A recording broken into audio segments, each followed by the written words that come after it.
Breakfast രാജാവിനെ പോലെ കഴിക്കണം. ബ്രേക്ക്ഫാസ്റ്റ് സ്കിപ്പ് ചെയ്യരുത്, അത് തടി കൂട്ടും, അത് തടി കുറയ്ക്കും.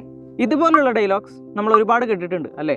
ബട്ട് ശരിക്കും അതാണോ സത്യം? Let's break it down. സത്യം പറഞ്ഞാൽ നമ്മൾ രാവിലെ 7 മണിക്ക് കഴിച്ചോ 12 മണിക്ക് കഴിച്ചോ എന്നുള്ളതല്ല ഇമ്പോർട്ടൻറ്റ്. നമ്മൾ എന്ത് കഴിച്ചു, എത്ര കാലറി കഴിച്ചു എന്നുള്ളതാണ് കാര്യം. അല്ലാതെ കഴിക്കുന്ന ടൈമിങ്ങിൽ വലിയ കാര്യമൊന്നുമില്ല. സി, ഇതിലാണ് റിയൽ ലോജിക്. ചിലർക്ക് ബ്രേക്ക്ഫാസ്റ്റ് കഴിച്ചാലേ എനർജി കിട്ടും, വേറെ ചിലർക്ക് രാവിലെ എന്തെങ്കിലും കഴിച്ചു കഴിഞ്ഞാൽ നല്ല ക്ഷീണം തോന്നും. അതുകൊണ്ടാണ് കുറെ പേര് ഇന്റർമീഡിയറ്റ് ഫാസ്റ്റിംഗ് ചൂസ് ചെയ്യുന്നത്. ഹെൽത്തി ആയിരിക്കുന്നിടത്തോളം നമുക്ക് രണ്ടും ഓക്കെയാണ്. രസകരമായ കാര്യം എന്താണെന്ന് വെച്ച് കഴിഞ്ഞാൽ ഇതിന് സിമ്പിളായ ഒരു യെസ് ഓർ നോ ആൻസർ ഇല്ല. It depends. നമ്മുടെ വർക്ക് ഷെഡ്യൂൾ, ഹങ്കർ പാറ്റേൺസ്, അതുപോലെ നമ്മുടെ ബോഡി എങ്ങനെ പ്രവർത്തിക്കുന്നു എന്നുള്ളതെല്ലാം സംബന്ധിച്ചാണ് ഇതിൻ്റെ കാര്യങ്ങൾ.